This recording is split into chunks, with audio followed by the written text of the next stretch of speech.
Hello, I'm Jessie Pepper and Paste. Hello, I'm Jessie Sugar Sugars. Welcome back to my channel. This is Jessie, the beautiful Jessie, the loving, dovey Jessie, Jessie the celebrating Jessie the Pepper and Paste. Welcome back to my channel. I hope you are doing well. Compliment of the season, beautiful people. I am excited because by His grace I am alive. I have not been consistent as I used to be, because there's been a running around here and there. I'm going to give you guys the full details of why I haven't been consistent as your normal babe could be when the time is right, when everything has matured, when I've gotten what I'm looking for. I'm going to come here to share with you all because I know that some of you are actually praying for me, wishing me well. I realize that the Ghanaian boats, the boats they use in serving is huge. See, I don't know if you can relate to this. The only people that can relate to those points I'm making here is those who have traveled to Ghana, those who live in Ghana, and those who have watched a lot of Ghanaians movies. That is why you can relate. I'm going to do why to leave a picture of what I'm talking about in comparison to what we use in Nigeria. If you go to any Ghanaian restaurants, even in their homes, the bowl that we use to serve you their soup, you are going to sing, hey, hey, hey, this life, the sweet. The soup is something I keep wondering or asking, are they serving this particular meal to a community of people, to a group of people, or to tens of people? That nature of both, or they are going to use to give you, whether it's their light soup, rice, jollof rice, or any other type of meals you are going to see in Ghana, is typically big. Like for a first timer who is in Ghana, you are going to be amazed. You are going to leave your mouth wide open, because you'll be wondering if this person actually feeding me to kill me, or if this person feeding me to grow strong, or in fact, what is the essence of giving me this big bowl of food? Hope I made sense, right? Of course, as a Nigerian, the bowls is ridiculously big.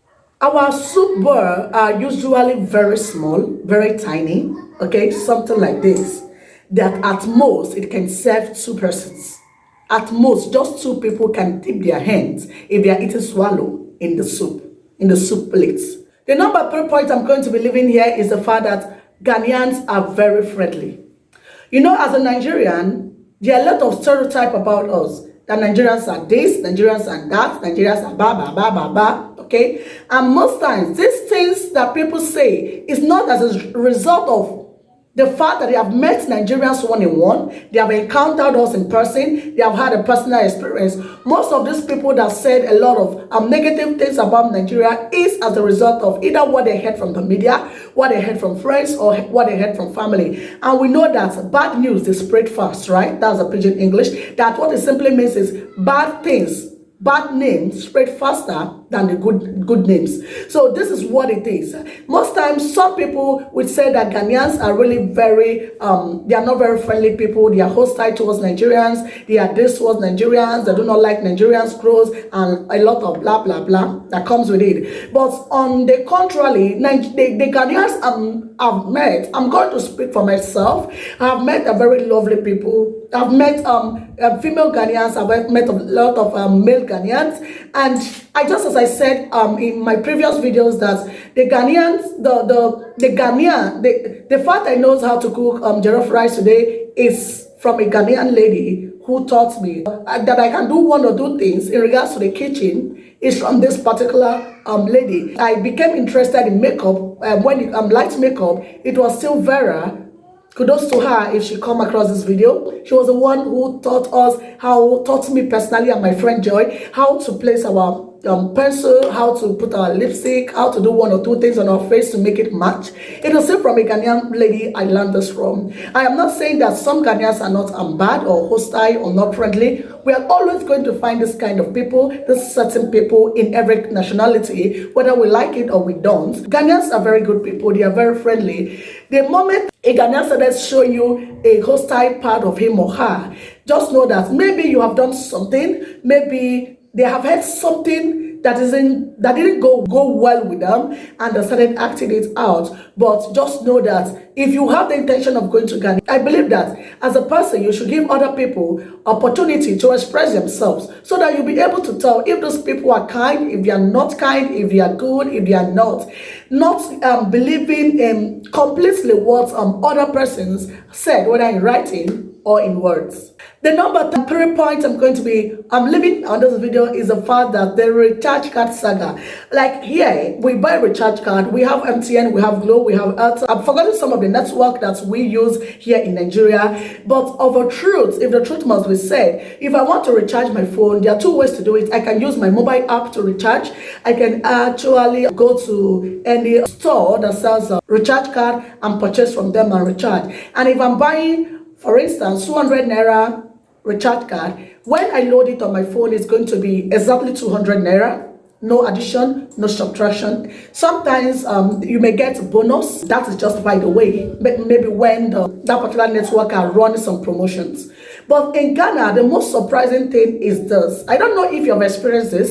If you have, just let me know in the comment section so that it doesn't seem as if I'm lying or as if I'm not valid with the information I'm passing on here. In Ghana, I realized that almost all the MTN providers have stopped selling recharge cards. What they use is what they call Momo, mobile money, on their phone to purchase airtime, to purchase credits. Ghanaians mostly use what they call EVD, which means electronic voucher distributions. In Ghana, if you buy 20 Ghana cedis worth of credit card, what you are going to get on recharging or loading on your phone is 18 Ghana cedis. And then you're going to be asking, what happened to the remaining 2 Ghana cedis you paid for? It simply means that the provider, the person who sold to you, took 10% as a profit. When you do transaction with POS machine, you are going to pay them 100 or 200 per transaction, depending on the amount of money you are withdrawing or you are transferring to whomever. So the same thing is actually applicable when it comes to you buying airtime. The 2 Ghana cedis that you didn't get is the 10% profit that those vendors get for selling the recharge card to you. And this is where they make their money. This is how they make their profits, right? But if you have a mobile money account and you buy the airtime electronically by yourself, you are going to receive your complete, like the whole amount of money you paid for it. So if you are going to use the Momo, which is the mobile money, if you bought airtime worth 20 Ghana cedis, you're going to be getting your 20 Ghana cedis. But if you're using the EVD, you are going to be getting a deduction of 10%. That is another cultural shock. Hope you're enjoying this video. Please, if you are, don't just watch and go. Just let's make this season very, very blissful. Let's make this season very memorable one. Yes, and please just help me share this video out. If you're a good observer, you're going to notice that Ghanaians love the color of their flags. I have not seen an African country that is so proud, so proud, like totally, completely proud of the color of their flag. And we know the color of the Ghanaian flag is yellow, red, green. Of course, if you want to know the meaning, just let me know. And I'm going to do an update video. I think I've said something about the Ghana flags in the past. And in this video, I just want to tell you that Ghanaians love the color of their flags. Like yellow, green, and red is their favorite. And this is the core reason why you're going to see a Ghanaian buy a school bag that has the color of the flag, buy a bangle that has the color of the flag, wear a cap, whether it's cap or whatever kind of cap that has the color of the flag, wear a dress, a gown that has the color of Ghanaian flag.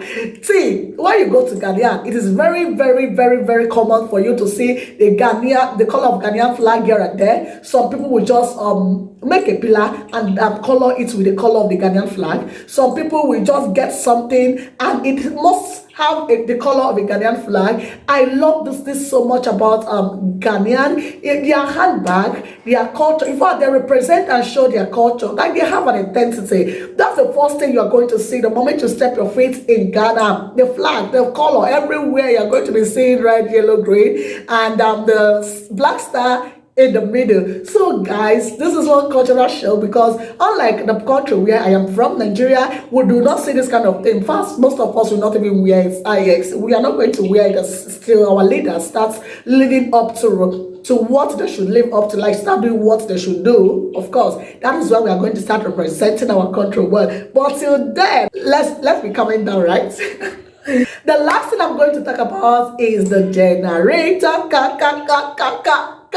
Hey, see, presently in Nigeria, if you have gotten to the age of 20, 21, 22, and you're going out to live on your own to get accommodation of your own, whether as a student or whether as a working class person or as a business person, one of the things you're going to include in your essential needs is the fact that you have to get a generator, even if it is as little as I pass my neighbor kind of generator. Yes, the smallest kind of generator we have in Nigeria. I'm going to be doing what to insert the clip, the picture here to show you what I mean. We call it I pass my neighbor. That's the name. I don't know how it came about, so don't ask me. You are going to add it to your essential needs because you are going to need is Nigeria power supply. The way they frustrate you, they can frustrate you at the slightest opportunity they get. So when they're frustrating you, just on your I pass my neighbor generator, that is the nickname, and then enjoy your life, especially at this season of Christmas where we are not even sure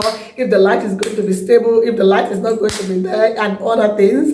You just have to on your generator. You just have to get fuel. Fuel is very expensive. Like the price of fuel is crazily expensive. Adding to the fact that the quality of the fuel has also been reduced to the barest minimum. It is everything in this country now is going south, and we are just praying that come 2023 that things are going to normalize. I can't wait for things to normalize.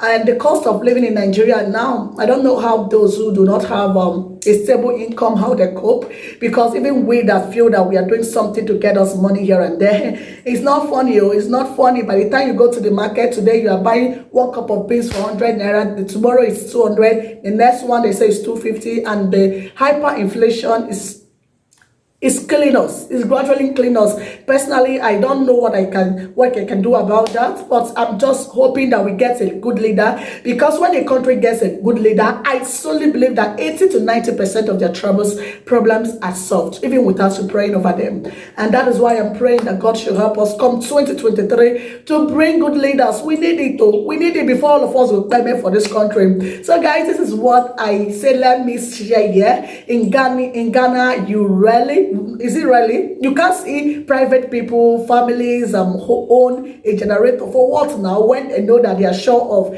their electricity, when they know the moment they recharge and when the moment they pay whatever due, they are going to get their power back. So unlike in Nigeria, whether you pay, you are not paying, you are not owing, your power supply, your electricity is just in God's hands. Whatever they decide to smile, they smile. Whatever they decide to get angry, they just take it, boom. So that is it. So in Ghana, you are going to find that it is big organizations like the bank, the church, and some other organization that owns some generators, not the private families or private people in Ghana. So guys, these are some of the cultural shock. I said, this babe, I must come here to share. And guys, if you have any other cultural shock you have heard of and your experience, I want you to put it on the comment section. This is the third or fourth cultural shock video I've done so far since I started this Ghanaian content. And I want to say here, Merry Christmas and a happiest New Year. Whatever it is you are going through, I pray that this season of merriment, that God in His infinite mercy is going to come true for you, come true for your family, come true for your loved ones. Amen. See, I come your way next time. Don't forget to give me a like. Don't forget to share, leave a comment, and subscribe. Please tell a friend to tell a friend about Lady Jessie's channel. See, I come your way next time.